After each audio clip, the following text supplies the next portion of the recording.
Hi, Amy. I'm really excited to talk with you about this because words like entities and astral realm can sound intense or scary to people. Mhm. And I'd love for you to help make this understandable and grounded. Mhm. So, can we start really simply? What do you mean when you talk about the astral realm? Yeah. Um, I love starting here because the astral realm is actually very ordinary. The astral realm is the realm where there's feeling and we make meaning out of things. For example, when you watch a sunset, what moves you isn't the scientific fact that light is refracting through the atmosphere in interesting ways. What moves you is the feeling of it. It's the beauty, the colors, the emotion, the sense of awe or softness or nostalgia that you experience. It's that felt layer. And this is the astral realm, right? So it's not separate from life. It's the layer of reality where meaning lives. Hmm. Yeah, that makes sense. Can you give an example of how people are already experiencing this without realizing it? Yeah, totally. Imagine walking down a back alley in New York or Austin or wherever, and you see a dark puddle in the middle of the alley, and you don't stop and think, well, the probability of bacteria and viruses and fungus is high. You don't calculate anything. You just feel, ooh, no. And you might even smell something, right? And you step around it. You wouldn't put your a bag of food down within a foot of it. You wouldn't put your purse down anywhere near it, even though it might not even touch it. You don't want that energy near your food or your belongings, right? And notice that what we do is kind of personify it, right? So that puddle feels like a gross, gooey little something, like an ick. And that's the astral perception. So another example of this is trash, right? Even if the trash bag is double and triple bagged and sealed, most people don't carry it hugging it to their chest. They hold it with an arm straight, locked out away from the body, with space. Not because it's going to leak, but because they don't want that energy close to them, right? That's the astral realm in action. Does that make sense? Yeah. So, is that resistance? And does resistance give things more energy? Exactly. Yeah. Yeah. And there's a really important distinction here. Natural avoidance is neutral, right? That's just intelligence. But when we start adding fear or like the ick factor, where we're like, yuck, I don't want that anywhere near me. I don't want that touching me. When we decide that something is then, dangerous or unclean or evil, that's when we give it an unnecessary power. And this is where protection language can actually backfire. When people start focusing on, I need protection, I need shields, I need blocks against dark things, they start reinforcing the idea that the world is unsafe, and whatever reality you focus on grows, right? Energy attracts like energy. So if you have like darker thoughts or feelings around like, oh, scary, fearful things are going to come get me, then what will happen? You're going to call forth scary, fearful things. But if you are thinking abundant thoughts and that, you're filled with light, then you're going to experience more light, right? And so again, if you focus on living in a loving, intelligent universe, then that reality will strengthen within you. And again, if you focus on needing protection from constant threat, that reality strengthens to you. So the more someone focuses on protection, the more they're going to feel like they need it all the time. The more they, and these are the kinds of people that like you can feel come into a room, right? Because they feel a little bit heavier, right? They feel like they're victimized by life, or they will be a victim of life, right? This is the paranoia kind of version versus the pronoia, right? So pronoia is the universe is conspiring to support me, conspiring to be there for me. The universe is there to grow me into my highest evolution. And the other is, everything happens to me. right? And I'm a victim of life. Yeah, thank you for that. That makes Yeah. sense. Yeah. Okay, so let's talk about the word everyone gets hung up on, entities. Yeah. Yeah. What are people actually experiencing? Yeah. Okay. So I'm getting like a little bit, yeah, I'm going to be a little expanded on this. So, most of what people call entities are just astral formations, right? They're concentrations of emotion, sensation, memory, or meaning that they take on some that takes on some kind of a shape in the astral realm. So they're not invaders, and it's not something out to get you. The astral realm organizes experience symbolically, right? So if something unresolved, uh, sometimes something unresolved can feel like something instead of just a feeling, right? So our mind is really powerful. It tries to make meaning, right? So this something that's unresolved that can feel like something instead of it's just like a feeling and we're making the meaning out of it. As soon as we make it something, then it becomes bigger. And, like you want to call your girlfriend or your guy friend and you want to have a big talk about it. For example, dreams, right? So the way that Carl Jung has always talked about it is like, even if you've had a really scary dream and you woke up and you were like terrified the next day and all the horrible things, right? Dreams are there to support us, and they're an opportunity for us to clear the reptilian brain of different things that we're not able to process during our day. Okay. And so sometimes, like maybe, Catherine, you've dreamed of me. Okay. And then you want to call me and say, oh my God, I had a dream about you. And this is what you did. But actually, I'm just a character of you.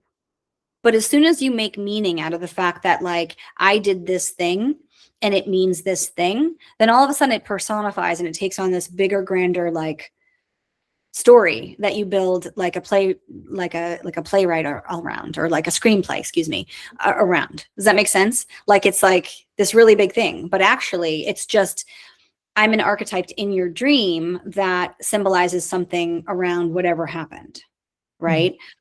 And so one of the things that we do is we really embody feeling, and make it mean something more than it needs to, because it's just a feeling. mm. Okay. I mean, what I'm hearing is that like things exist on two different levels of On many reality. different levels. On many different levels. Yeah. Yeah. Can you explain how the same thing exists on different levels? Yeah, totally. Um, yeah, this is one of the clearest ways to understand it. Um, so let's say that you bump your leg and you get a bruise, right? That's the physical level. Okay. Um, it's the blood vessels, inflammation, and pain. And you even see that there's a bruise, right? And on a mental level, you might think, was I distracted? Was I rushing? Like, how did this happen? Right? And you start to think about it, right? On an emotional level, you might ask, what's going on in my life right now? Like, what meaning can I make out of the fact that I bumped my right knee? Does that mean, like, I'm inflexible in my masculine side? Or like, and you might even Google like Louise Hay, like, what does that mean? Right. And I want to be really clear too. I'm not like digging on any of that, because I do think that it's very interesting. Yet you can see how humans create a lot of attachment to these different levels, right? So now on an astral level, that same bruise exists as energy and sensation. And if you tune into it, it might show up like a little fiery critter or a dense knot. That doesn't mean there's actually a being attacking you. It's just how that experience organizes itself in that realm. And on the astral level, that's where we would go to the place of, ooh, there's an energy that's like in my body or on my body. And you would automatically assume it's some kind of a being rather than the fact that you just bumped your arm and forgot, or your leg. Yeah. Have you ever experienced something like that yourself? Yeah. And this was a big learning moment for me. I once tuned into a sharp, irritated sensation in my leg, and energetically, it really did feel like a little animated, fiery thing, and what we would call an elemental, right? So it's like a lower being, not like an evil spirit or disembodied spirit, but just something that was, you know, in my space. And for a split second, my mind went to, oh, is that something? And then I remembered I had bumped into a table earlier. And that's it. The moment I stopped narrating it as a problem, the sensation softened and disappeared. And Mm. nothing needed to be fought or removed. It was just energy asking to move. Mm. And have you ever experienced an actual entity? Yes. Yeah, I have experienced lots of entities, different forms of entities, whether, like I talked about, elementals or disembodied spirits or an evil spirit or, command messages, right? Like these kinds of, I can see entities can be just a coagulation of dense or catabolic energy that can form together. And in the beginning of my practice, as I was doing this work, I experienced it more because I wasn't filled with light and because I was constantly in protection mode of myself. But in the latter part of my career, I don't experience attachments or Okay. entities. So what's the best way to work with these things? Yeah, well, without fear and without drama. You can shift these sensations the same way you would with breath or with, qigong or gentle movement, right? You just bring awareness, you allow circulation, and you soften resistance. And that's really the key, is softening resistance, because like the trash bag example, like locking your arm out and making it mean that it's like this dirty thing you don't want in your field, right? You have resistance to this thing rather than like it's just trash. Like you're bringing it out. It's not going to attack you, right? And often the sensation just will resolve on its own have when we don't make meaning out of this. Just like tension, like the tension that we would have holding this out, but just like tension would leave a muscle if we just relax and let it resolve on its own. Mm. So the astral realm isn't something separate or dangerous. It's something we're already living in. Totally. Exactly.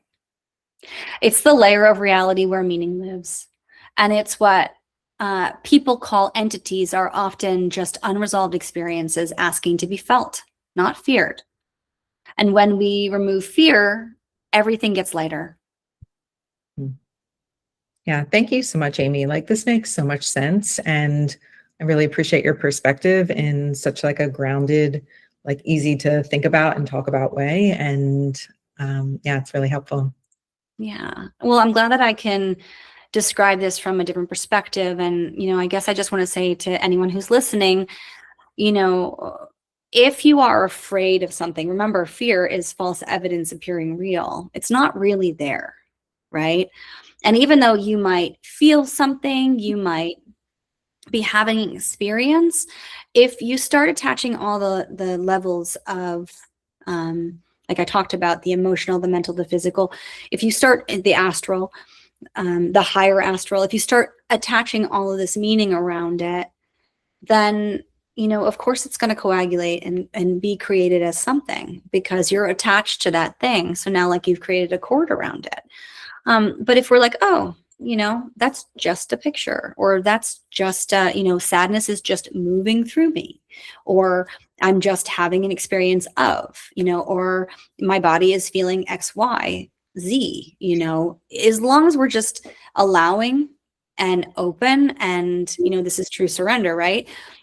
As long as we're just allowing and we're not like pushing it away, fearful and resistance, then, nothing can harm us.